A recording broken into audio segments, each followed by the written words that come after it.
Bobby Dillon. Bobby Dan Dillon, February 23, 1930, August 22, 2019, was an American professional football player in the National Football League NFL. He played as a safety and spent his entire 8-year career with the Green Bay Packers. Dillon was an All-American with the University of Texas Longhorns. Although he was a safety, he also returned kicks and played several games at halfback. He finished his college career with 13 interceptions on defense, 1 touchdown as a halfback, and multiple kick returns for touchdowns. He was drafted by the Green Bay Packers in the third round, 28th pick of the 1952 NFL Draft. After multiple accidents during his childhood, Dillon lost one of his eyes and played his entire career with a glass eye. Despite his handicap, he became one of the most successful defensive backs of his era. His 52 career interceptions are still a Packers franchise record. He was a 4-time Associated Press All-Pro and 4-time Pro Bowler. He intended to retire at the end of the 1958 season, but the Packers' new head coach, Vince Lombardi, convinced him to return for the 1959 season. After an injury halfway through the season, he lost his starting job and retired. The 1959 season was the only year during Dillon's tenure that the Packers had a winning record. In recognition of his football achievements, Dillon was elected to the Green Bay Packers Hall of Fame in 1974 and the Texas Sports Hall of Fame in 1996.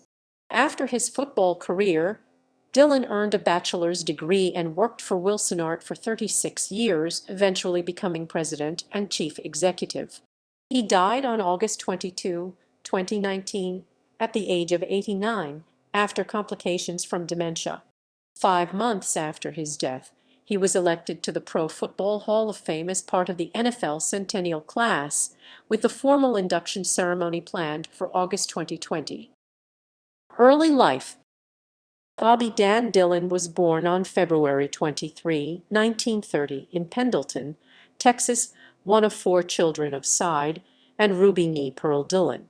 His family moved to Temple, Texas, where he grew up, and his father was employed as a police officer. As a child, a series of eye injuries led to the removal of Dillon's left eye. At the age of 5 or 6, Dillon got a small piece of metal in his left eye, which caused a cataract to grow. Dillon had surgery to remove the cataract.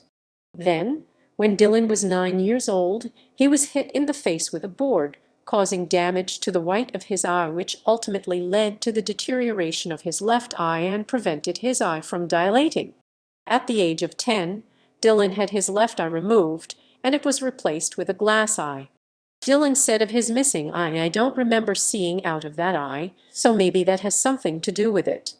If it gives me any trouble, I'm not aware of it, because I've never known anything else." He attended Temple High School, where he played football from 1945 to 1947. In his senior season, Dillon led Temple to a 6-2-1 record, losing in the 10A district title game to the eventual state champions, Waco High School. Dillon earned a football scholarship from the University of Texas at Austin. In an interview, Dillon revealed that contingent upon receiving the scholarship from Texas, the university had required that Dillon's father sign a waiver, indicating that if Dillon suffered another eye injury while playing football, the family would not hold Texas responsible. Dillon's father signed the waiver. College career. At Texas, Dillon was an All-American safety, finishing his college career with 13 interceptions. Dillon was a co-captain on the 1951 Southwest Conference SWC champion Longhorns team, which reached a ranking of No. 3 in the country before losing the 1951 Cotton Bowl to the Tennessee Volunteers. Dillon's 190 interception return yards was a Texas school record until 1995. In addition to playing safety in college, Dillon also played several games at halfback and returned kicks. In Dillon's college debut against Texas Tech, he returned a punt 55 yards for a touchdown and also scored a 20-yard rushing touchdown in the same game. In his career at Texas, Dillon had 47 returns for 830 yards. In the 1950 season alone, Dillon had 15 punt returns for 334 yards, including a game-winning 84-yard punt return for a touchdown against Baylor University. At Texas, Dillon also participated in track and field as a sprinter. Dillon was a member of two SWC champion track and field teams while at Texas. Professional career. Dillon was drafted out of Texas by the Green Bay Packers in the third round, 28th pick of the 1952 NFL Draft. Dillon played with the Packers from 1952 to 1959, becoming the all-time Packers career interceptions leader, with 52. Dillon led the Packers in interceptions for 7 of his 8 seasons in the league, and he had 9 interceptions in a season 3 times. Between 1953 and 1958, he had 48 interceptions, for an average of 8 interceptions per season. When he retired, Dillon had the second most interceptions in league history, behind only Len Tunnell, who was at that time Dillon's teammate. For his ball-hawking skills, Dillon was nicknamed the Hawk by his Packer teammates. In his career, Dillon recorded 976 interception return yards, including 5 he returned for touchdowns. Dillon's 976 interception return yards is the most in Packers history, and in 1956 he had a league-best 244 interception return yards.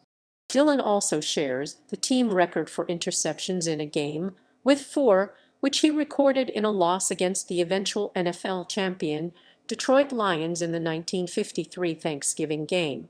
With less than 2 minutes left in his record-setting game, Dillon injured his knee, which caused him to miss the final 2 games of the 1953 season. Despite missing those 2 games, Dillon finished 1953 with 9 interceptions and was healthy enough to return at the start of 1954. Dillon was selected to the Pro Bowl every season from 1955 to 1958 and was named an Associated Press All-Pro in 1954, 1955, 1957, and 1958, while also earning All-Pro honors from other organizations in 1953 and 1956. Over Dillon's professional career, he played under 4 full-time coaches: Gene Renzani 1952-53, Lyle Blackburn 1954-57, Scooter McLean 1958, and Vince Lombardi 1959. During the 1957 season, while still a player, Dillon helped coach defensive backs under Blackburn after defensive coach Tom Herden had a stroke. In June 1959, Dillon informed the team that he intended to retire. However, the Packers' new coach, Vince Lombardi, employed the team's personnel director, Jack Vainisi, to convince Dillon to return to the Packers, and Vainisi was successful. Dillon returned for the 1959 NFL season, playing in the first 8 games before being sidelined with a leg injury and losing his starting job to John Semenk. Dillon ultimately retired before the end of that season, at the age of 29. Upon Dillon's retirement, Lombardi called Dillon the best in the league and referred to him as irreplaceable. Later life. After retiring from the NFL, Dillon earned a bachelor's degree in accounting and went on to work for Wilsonart, a manufacturer of high-pressure decorative laminates. Dillon remained with the company for 36 years, eventually becoming president and chief executive. Dillon retired from Wilsonart in 1995. On January 27, 1951, Dillon married and Dillon Nee Morgan, with whom he had 2 children, and Dillon died in 2017. Dillon died on August 22, 2019, at the age of 89 in Temple, due to complications from dementia. Dillon was survived by his 2 children, 3 grandchildren, and 5 great-grandchildren. Legacy. Although Dillon consistently played at a high level throughout his career, his tenure coincided with one of the least successful time periods in Packers history. During his 8-year career, the Packers only had 1 winning season and went a combined 33-55-2. This included the 1958 season, when the Packers had the worst record in team history, 1-10-1. Dillon's only winning season came after Lombardi convinced him to unretire for the 1959 season, where he teamed up with Emlen Tunnell to form one of the best defensive backfields in history. Dillon was well respected, though, for the personal success he attained in the NFL, especially considering he played his entire career with just one eye. However, due to the poor play of the Packers during his tenure, Dillon had to wait many years of his accolades. In 1969, he was named to the Packers' 50th anniversary team. 5 years later, he was elected to the Green Bay Packers Hall of Fame. However, he was consistently overlooked for the penultimate honor of induction into the Pro Football Hall of Fame. In 2011, the Professional Football Researchers Association (PFRA) named Dillon to the Hall of Very Good Class of 2011, an informal honor given by the PFRA to the best NFL players not yet in the Hall of Fame. However, after over 50 years of eligibility, it was announced in January 2020 that Dillon would be enshrined in the Pro Football Hall of Fame as a member of the NFL Centennial Class, a special expanded class of inductees to celebrate the 100th season of the NFL. His bust was sculpted by Scott Myers. With his induction, Dillon became the 26th Packer player in the Hall of Fame. The announcement of Dillon's Hall of Fame selection came less than a year after his death. Raymond Berry, a Hall of Fame receiver who played for the Baltimore Colts from 1955 to 1967, praised Dillon in 2013, calling him one of the most superior athletes you'll ever find in the NFL. In 2004, teammate Dave Hanner summed up Dillon's reputation. He and Willie Wood were the two best safeties we ever had in Green Bay. Old Bobby was smart, and he was tough.